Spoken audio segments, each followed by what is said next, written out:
Kabilang na naman sa listahan ng worst airports ang NAIA ayon sa survey ng isang UK website. Kabilang na naman. Nawala na yan dati. Sa kabila nito, umaasa ang Department of Transportation na gaganda na ang NAIA dahil sa privatization ng operasyon nito. Nasa frontline ng balitang yan, si Gerard de la Peña. Mahabang pila sa check-in at immigration counters, matraffic papunta, at minsan, brownout pa.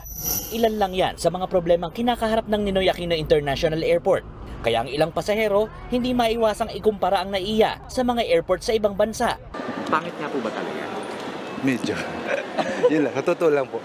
Structural siguro, saka sa kalinisan. Hanggang ngayon, Alam mo, kung sa Japan siguro to nag-resign na yung secretary. Oo. Meron kasi sa kanilang salitang honor eh. Sa atin hindi, pakapala na ng muka. Isip, eto ganito kakapal ang muka eh. Dati nang maayos to eh. Dati nang maganda to. Nawala na tayo dyan. Ngayon, bumalik tayo. Hindi ka pa ba nahihiya nun? Di ba?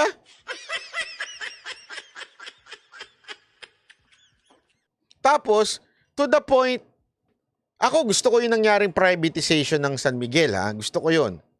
Pero, it's like losing. It's like losing the war, kaya ibinenta mo na lang sa iba. Para sila na lang mag-ayos kasi hindi mo maayos. Hindi ba?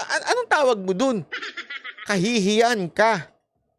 Ganun lang kasimple yun, DOTR Secretary, kahihiyan po ang ginagawa ninyo. Kung meron ka pandangal at gusto mong hindi ka ikahiya ng buong angkan mo, isipin mo ikaw ang pinuno niyan.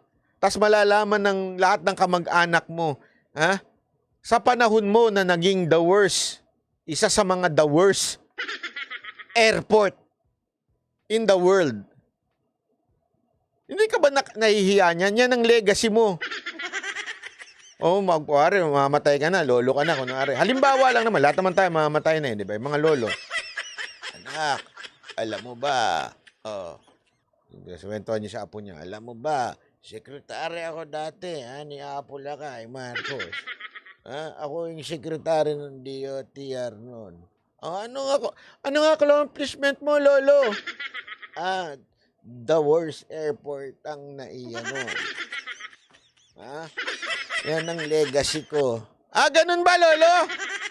Wala ka palang kwenta. Di ba? kasama pa rin ng NAIA sa listahan ng worst airports. Sa survey na isinagawa ng UK-based website na Business Financing, hiningan nila ng review ang business passengers o yung mga negosyo ang pakay sa pagbiyahe tungkol sa iba't ibang airport sa Asia. Ang binoto na best airport ng business travelers ay ang Noibay International Airport.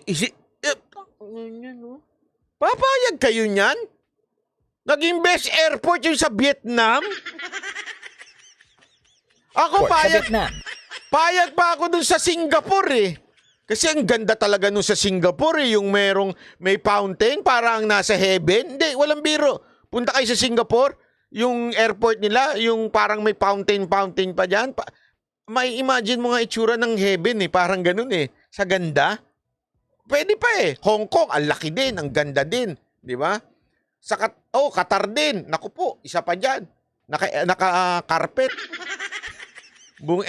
Pero yung Vietnam, tinalo tayo. Parang hindi ata ako papayag doon. Di ba? Sinundan niya ng Changi International Airport sa Singapore, habang third best airport ang Hong Kong International Airport. Sa listahan naman ng worst airports, nangunguna ang Kuwait International Airport. Wag naman siguro tayo makipaglaban dyan. Kazakhstan, Saudi Arabia, alam naman po natin ng mga tao dyan.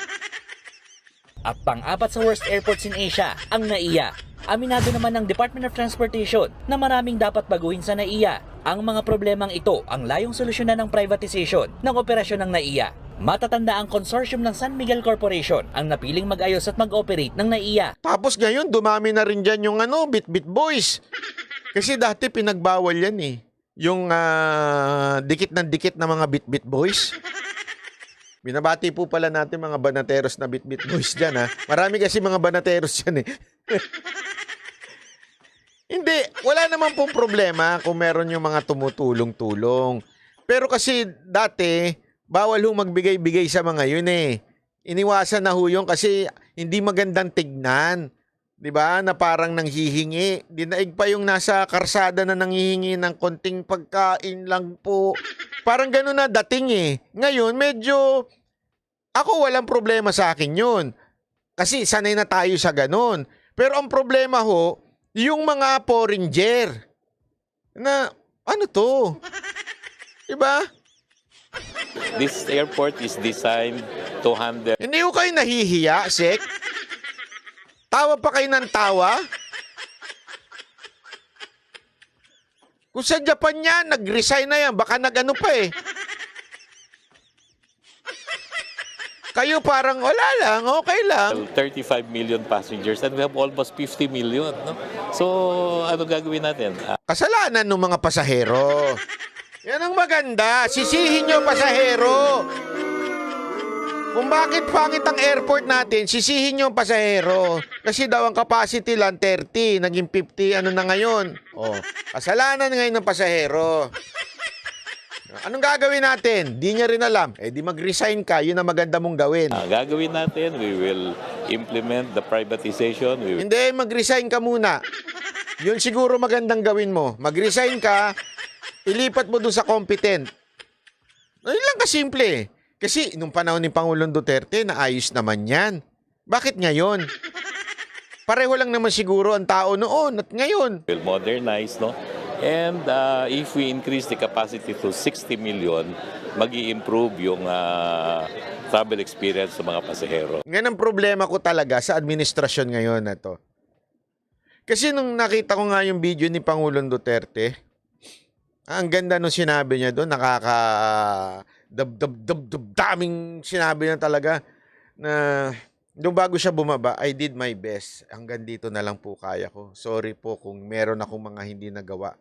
Alam mo, yun yung mga leader na kailangan natin. Yung marunong mag-sorry. Kasi wala naman tayong problema eh. Na minsan hindi natin nakakaya ang mga trabaho. Walang problema kasi parte naman ng buhay natin yan. Minsan we failed. Diba? We fail. Diba? Nagkakaroon tayo ng mga pagkukulang. Pero yung sasabihin mong, hindi kasi kasalanan pa ng tao yan, dumami sila eh. Walang pag-admit na mali talaga eh. Kasi unless, tandaan nyo ito, unless a leader knows how to admit yung kanyang mga wrongdoings or yung kanyang mga kakulangan, walang magbabago. Kasi nga hindi niya alam na mali eh, yung ginagawa nila.